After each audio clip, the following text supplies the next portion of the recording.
네, MHB 파트너스 김성훈 이사 그리고 정호진 기자와 함께합니다. 두 분 어서 오세요. 안녕하세요. 안녕하세요. 미지오은행 변정규 전무 전화로 연결돼 있습니다. 전무님 안녕하십니까? 안녕하세요. 네, 안녕하시냐고 여쭙기도 참 민망한 오늘 시장입니다. 일단 지금 조정장의 배경에는 이 엔캐리 트레이드 청산이 가장 크다 이런 평가들이 많이 있던데요. 이미 뭐 절반 이상 청산이 진행됐다 이런 견해들도 있는 것 같고요. 실제 좀 어떻게 보고 계십니까? 네, 그렇게 생각하지는 않고 있습니다. 사실은 그 엔화 자금의 동향에 대해서 관심이 커진 상황은 맞죠. 특히나 그 과거의 미국의 경제 상황과 달러 일변도의 국제금 영향에 이제 뭐 엔화가 관심을 가져줬다는 것은 어떻게 보면 큰 변화를 의미하는 건 맞습니다.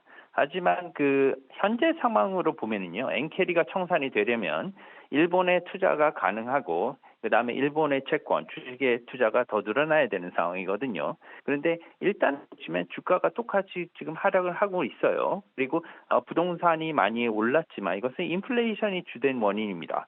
특히나 최근에 일본의 주식 시장은 뭐 일본의 그 BOJ 금리 인상으로 인해서 또 외국인이 빠져나갈까 전전긍긍하는 그런 상황이에요. 그렇기 때문에 또한 또 채권 그 수익률로 본다면 채권 그 일본 JGB 10년 국채 수익률도요. 지금 1% 내외에서 거래 중이지만 아직도 일본 채권의 실질 수익률은 마이너스인 상황입니다. 결론적으로 지금 그 아직 진행된다는 것은 너무 앞서간 전망이고요. 실제 팩트로도 그런 징후도 보이지 않고 있습니다.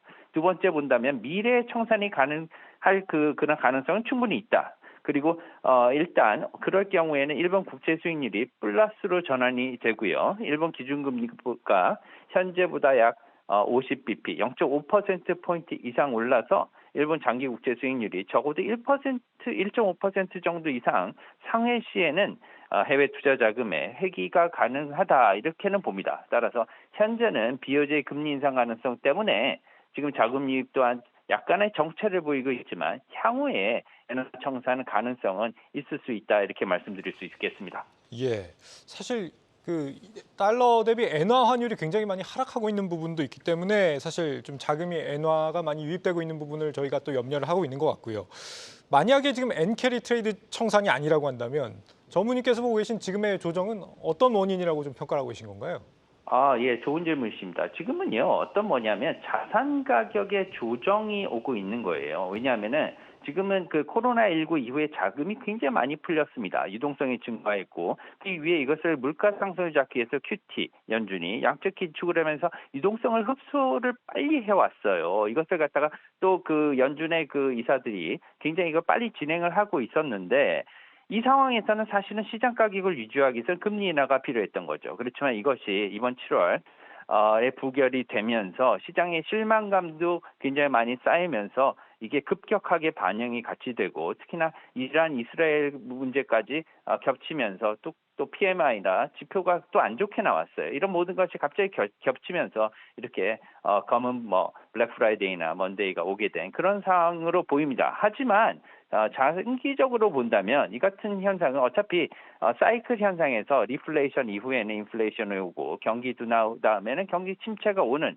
이런 상황은 피할 수가 없습니다. 하지만 짧은 경기 침체가 올 것이다 이렇게 생각하고요. 이 이유는 뭐냐면 2000년대 들어서는 경기 침체 기간이 굉장히 짧아지는 그러한 경향을 보이고 있어요. 왜냐하면은 세계 중앙은행들이나 정부가 빠른 경기 부양을 원하기 때문에 앞으로 전망을 하자면 9월 달 FOMC가 오기 전에도 특별 회의를 잡아서 아마 연준이 금리 인하를 단행할 수도 있다 이렇게 조심스럽게 생각을 합니다. 따라서 이러한 현상은 피할 수는 없지만 앞으로 너무 이렇게 부화내동식으로 매도를 빨리 하다든가 그런 것들은 또한 더 위험하다. 그래서 어느 정도 조심스럽게 지켜보면서 향후에 우리나라 어떻게 보면 전기 전자 업종도 크게 그 발전 가능성이 있다고 봐요. 그렇기 때문에 장기적으로 보는 게 좋지 않을까 이렇게 생각합니다. 예. 지금 달러 대비 엔화 환율이 현재 지금 144엔까지 떨어졌고요. 우리 환율도 지금 1,350원대까지 떨어져 있는 상황입니다. 앞으로 환율의 방향성 그리고 뭐 얼마나 더 떨어지게 될 것인지 어떻게 예상하십니까? 네, 그 현재 그 엔화 환율 변동성이 매우 커졌습니다. 그래서 그 최근에 그 뭐 한 달 전까지만 해도 달러당 161엔 선에서 거래가 됐었는데요.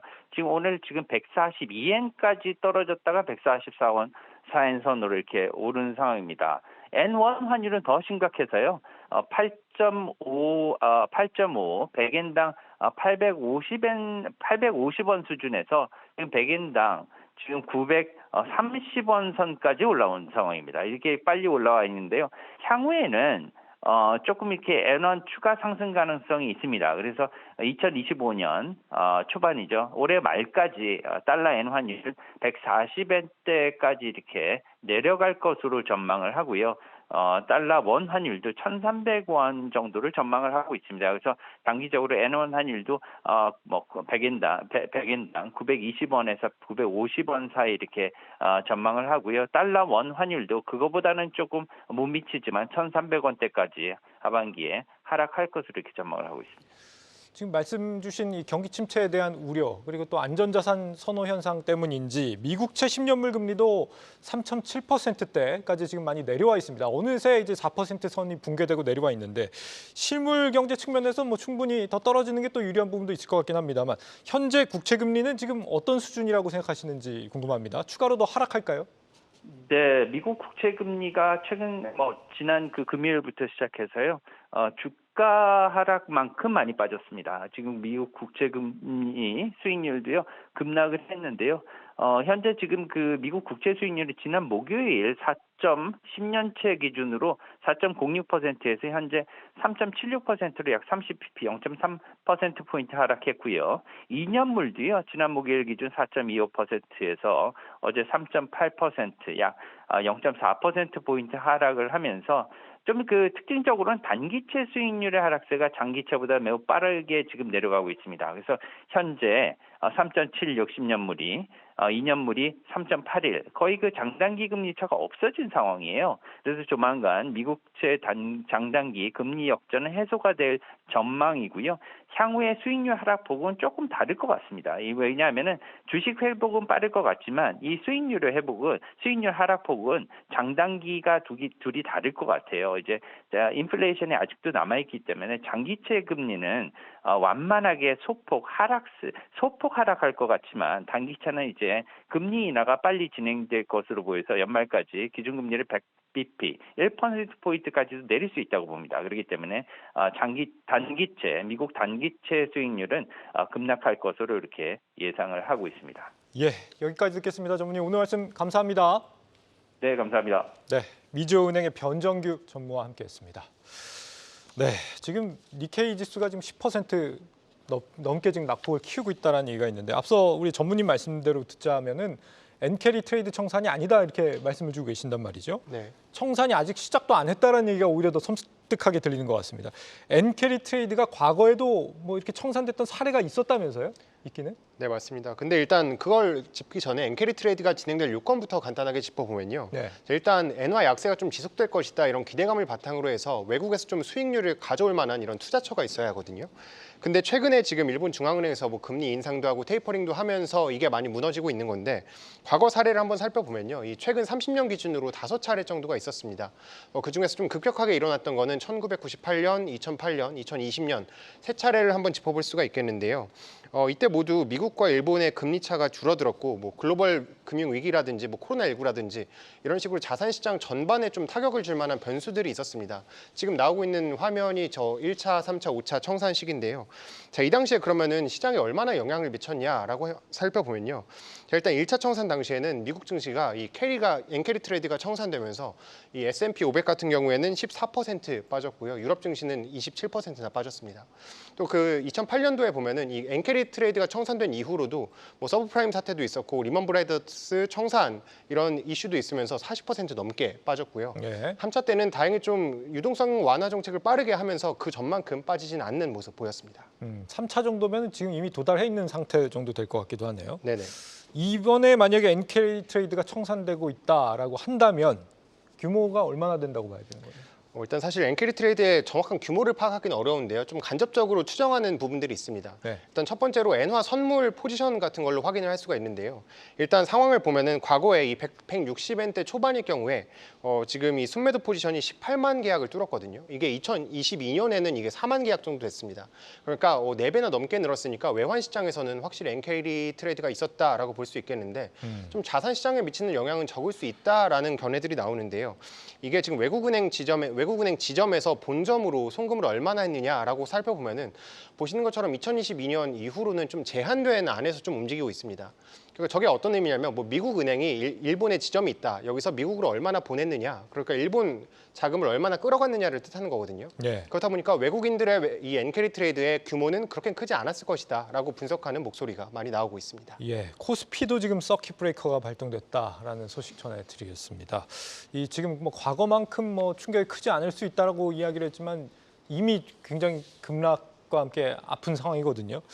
지금 낙폭이 10%가 넘어가면 우리가 조정장에 진입했다 이렇게 평가들을 많이 하는데 지금 이 조정장이 앞으로 우리가 얼마나 더 이어진다고 예상을 하는 게 좀 합리적일까요? 네, 뭐 정확하게 예상을 하기는 건 좀 어려울 것 같고요. 일단은 이 조정의 원인에 대해서 모두가 다 아직까지는 정확한 원인을 얘기를 하기가 좀 어려운 것 같습니다. 네. 혹자는 AI의 거품이 꺼지는 그런 단계다라고 얘기를 하시는 분들도 있고요. 혹자는 또 진짜 경기 침체에 대한 우려감이 시장을 누르고 있다 이렇게 볼 수도 있고 앞서서 우리도 이제 뭐 변정희 전무님의 말씀을 이제 들어봤겠습니다만 아직 시작도 안 한 엔캐리에 대해서 시장이 너무 과도하게 선반영을 하는 거일 수도 있겠습니다. 일단은 뭐 이런 것들이 다 한꺼번에 지금 악재들이 지금 특징이 뭐냐면 이번에는 이런 네. 악재들이 시차를 두고 온 게 아니라 한꺼번에 연달아 왔습니다. 이러다 보니까 시장이 고점 위에서 다이렉트로 지금 주가가 밀리는 어떤 그런 현상이 나타나고 있는데 일단은 지금은 뭐 속도 자체가 너무 빨리 내려오고 있기 때문에 뭐 이것이 언제에서 멈추겠냐라고 물어보신다라면은 뭐 전 개인적으로는 오늘이나 내일 정도면은 일단 하락세는 멈출 가능성이 높다고 좀 보고는 있습니다. 예. 다만 그럼에도 불구하고 이제 엔화의 어떤 흐름들 그리고 엔캐리 트레이드의 어떤 우려감들 그리고 경기 침체에 대한 어떤 우려감들이 아직까지는 시장을 누르고 있는 것이 맞기 때문에 이 심리를 과연 어떤 것들로 인해서 돌릴 수 있냐라는 것이 중요할 텐데 이런 흐름들이 좀 더 명확하게 나오지 않는다라면은 반등은 나오겠습니다만 그 반등의 강도 자체는 그렇게 세지는 않을 수도 있겠다라고 좀 봐야 될 것 같습니다. 예. 그리고 우리나라만 떨어지는 것이 아니라 지금 일본 니케이 지수가 마이너스 10%고 뭐 대만 뭐 우리나라 전반적인 전 세계 증시가 같이 동반해서 하락하고 있다는 것 자체만 놓고 본다라면 이것은 뭐 특정 어떤 섹터의 문제라고 또 치부할 수도 없는 것 같아요. 그렇기 때문에 일단 지금 상황에 놓고 본다라면 과매도를 지나고 있는 것은 맞습니다만은 일단은 이것에 대한 반등의 강도나 이런 것들의 어떤 섹터가 좀 더 주도 섹터 될지 이 부분에 대해서는 우리가 좀 더 시간을 두고 좀 천천히 좀 봐야 될 것 같습니다. 예, 지금 코스피가 거래가 정지된 상태인데 오늘 지금 벌써 216포인트가 빠져 있습니다. 뒤로 갈수록 계속 낙폭이 커진다는 건 내일도 안전할 수는 없다라는 생각으로 저는 들기도 하는데 네. 이미 증권사에서 2차 지지선이라고 언급했던 2,500선을 지금 깨고 내려와 있는 상황입니다.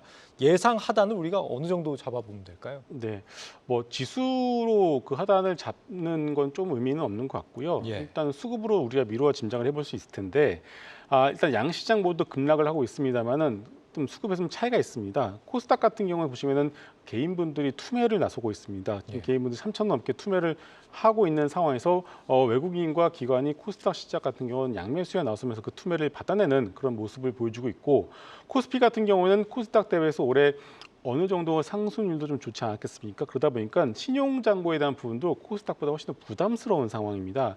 그러다 보니까 오늘도 지금 외국인들이 기관들이 계속 양매도가 나고 있는 상황이고 개인분들이 계속 받아내주고 있는데 결국은 뭐 이런 말씀을 드려서 좀 그렇습니다만은 개인분들의 어떤 항복에 대한 어떤 시그널이 나와야 되지 않아 이렇게 보고 있습니다. 그래서 일단 코스피 같은 경우는 코스닥 대비해서 조금 더 좀 약하게 좀 밀릴 가능성은 한 번은 더 열어두실 필요는 있을 것 같습니다. 예.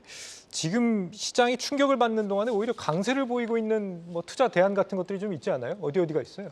네, 제가 뭐 피난처 중에서 ETF 상품들을 몇 개 골라봤습니다. 뭐 레버리지나 인버스 상품은 제외하고 말씀드리고요. 일단 보편적인 피난처는 파킹형 ETF가 있겠습니다. 이 상품 같은 경우에는 뭐 단기 채권 금리를 좀 매일 복리로 계산해서 줍니다. 그래서 네. 뭐 3%에서 4% 수익률로 좀 엄청난 수익률은 아니지만 이런 불확실성 속에서 조금 피난처로 이렇게 꼽히는 ETF고요. 일단 두 번째가 채권 ETF인데요.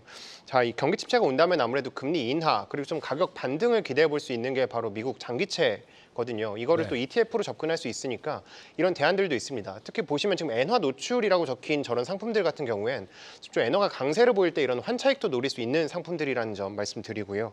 자, 끝으로 금리인데요. 이 엔캐리 트레이드가 보통 청산됐던 이 과거 시점들을 보면은 당시에 금 가격들이 다 올랐습니다.